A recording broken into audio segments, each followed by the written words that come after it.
அம்மாவின் முகம். அதிகாலையில் செல்போன் அடிக்க படுக்கையிலிருந்து எழாமல் கண்ணை மூடியபடி சவுண்டு வந்த திசையில் கையை துளாவி செல்லை எடுத்து தூக்க கலக்கத்தோடு அலோ என்றான் மதி. நான் அப்பா பேசுகிறேன்ப்பா என்றது மறுமுனை. பேச்சில் ஏதோ ஒரு இறுக்கம். என்னப்பா, என்னாச்சு? இந்த நேரத்தில் ஃபோன் பண்ணுறீங்க? ஏதாவது பிரச்சனையா? நம்ம அம்மா நம்மளை விட்டு போயிட்டாடா. ஃபோனில் உடைந்தார் அப்பா. அப்பா, என்ன சொல்கிறீங்க? அம்மா வாரி சுருட்டி எழுந்தவனுக்கு பேச வரவில்லை. எப்படிப்பா? அழுகை பீறிட்டது. எப்பவும் போல எங்களுக்கு சாப்பாடு போட்டுட்டு டிவி பார்த்துட்டு தூங்க போனா 3 மணி இருக்கும். என்னை எழுப்பி நெஞ்சில் ஏதோ அடைக்கிற மாதிரி இருக்குன்னு சொன்னா. நாங்கள் என்ன ஏதுன்னு பார்க்குறக்குள்ளார பேச முடியாமல் அழுக தொண்டையை அடைத்தது. அண்ணனுக்கு ஃபோன் பண்ணிட்டீங்களா? ம், பண்ணிட்டேன். உடனே கிளம்பி வரேண்ணா. நீ எப்படிப்பா, உன்னால் வர முடியுமா? கேட்கும்போதே அப்பாவின் குரல் உடைந்தது. நான் தெரியலப்பா, பேசிட்டு ஃபோன் பண்ணுறேப்பா. ஆனால் எங்கள் அம்மா முகத்தை பார்க்கணும் போல இருக்குப்பா, அழுகையோடு கூறியவன் அதுக்கு மேல் பேச முடியாமல் ஃபோனை கட் செய்தான். அம்மா எனக்காக எத்தனையோ தியாகங்கள் செய்தாயே அம்மா என்று அரட்டியவனுக்கு அழுகை வெடித்தது.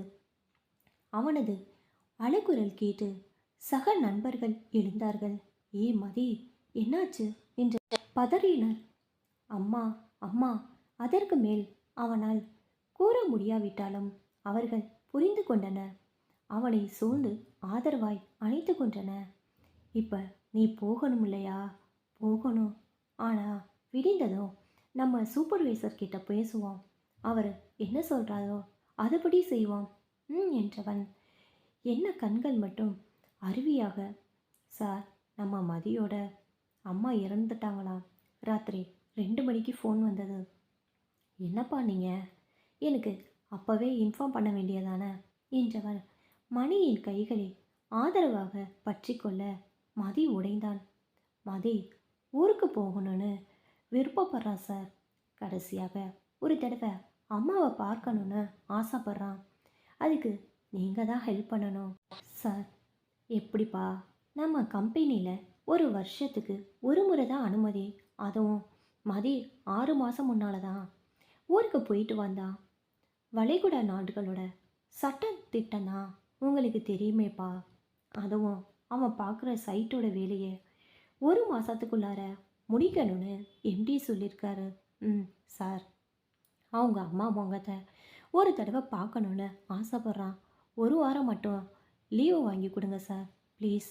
மதிக்காக நண்பர்கள் கெஞ்சினர். சரிப்பா, 10 மணிக்கு எம்டி ரூமுக்கு வாங்க. எல்லோரும் வராதிங்க, யாராவது ஒருத்தர் 2 பேர் மட்டும் மதி கூட வாங்க, பார்க்கலாம். எப்படியாவது பேசி லீவு வாங்கி தர முயற்சிக்கிறேன். எம்டியிடம் வெகு நேரம் பேச துக்க விஷயம் என்பதால் எம்டிக்குள் இருக்கும் தாய்மை உணர்ச்சி ஒப்புக்கொண்டது. 1 வாரம் விடுப்பு கொடுக்கப்பட்டு அவன் விரைவாக செல்லும் பொருட்டு விமான டிக்கெட்டும் ஏற்பாடு செய்து தரப்பட்டது. நண்பர்கள் உதவியுடன் விமான நிலையம் வந்து விமானத்தில் ஏறினான். மனசு மட்டும் அம்மாவையே சுற்றி சுற்றி வந்தது.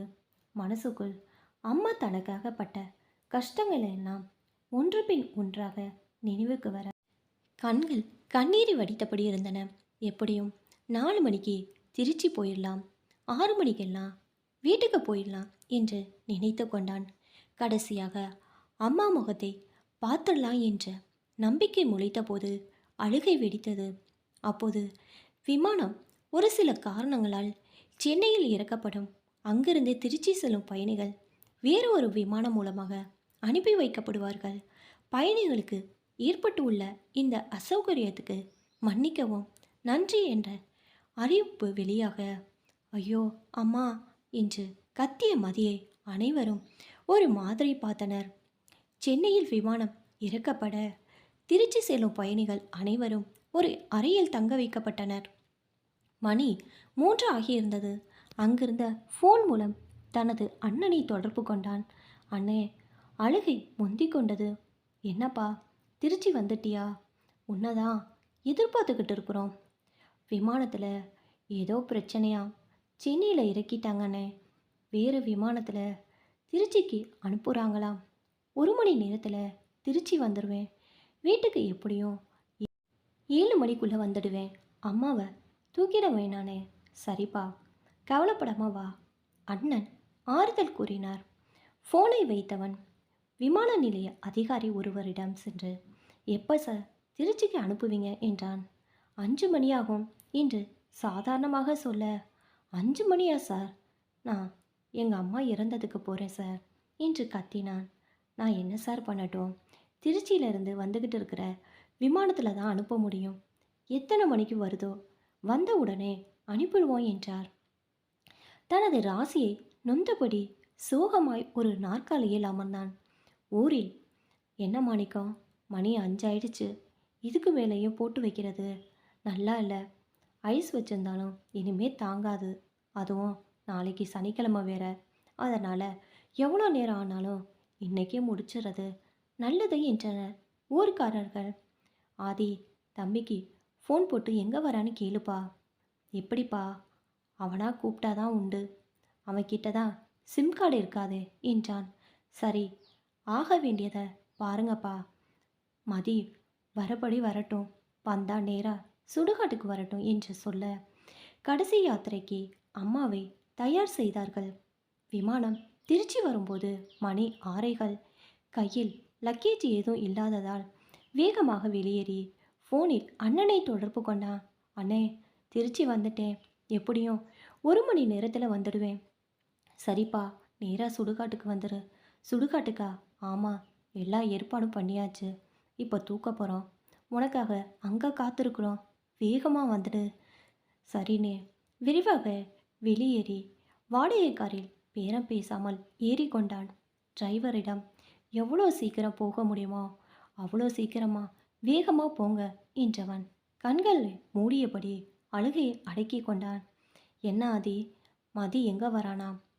நேராகிக்கிட்டே இருக்கு. மேகம் வேற ஒரு மாதிரி இருட்டிக்கிட்டு வருது. மழை வந்துட்டா சிரமமாயிடும்பா. குளிக்கிற தண்ணி நின்றுச்சுன்னா என்ன பண்ணுறது? லைட்டு எதுவும் இல்லை. இருட்டில் காரியம் பண்ண முடியாதுப்பா. என்ன மாணிக்கம், ஆக வேண்டியதை பார்க்கலாமா? இன்னும் கொஞ்சம் நேரம் பார்ப்போம். அவங்க அம்மா முகத்தை பார்க்குறதுக்காக அவன் துபாயிலேருந்து வரான் சித்தப்பா என்று மகனுக்காக கெஞ்சினார் மாணிக்கம்.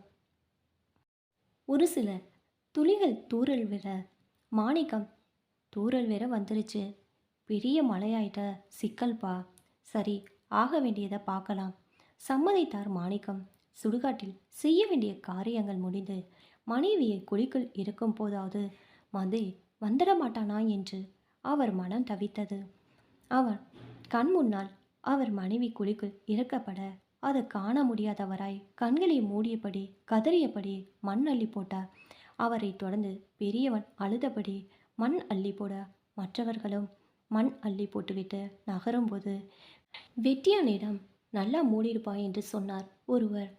காரை ரோட்டில் நிறுத்த சொல்லி டிரைவரிடம் சற்று நேரம் காத்திருக்கும்படி கூறிவிட்டு இருட்டில் ஒத்தையடி பாதையில் ஓடியவன் எதிரே அனைவரும் திரும்பி வருவது கண்டு அம்மா என்று அந்த பிரதேசமே அதரும்படி கத்தினான்.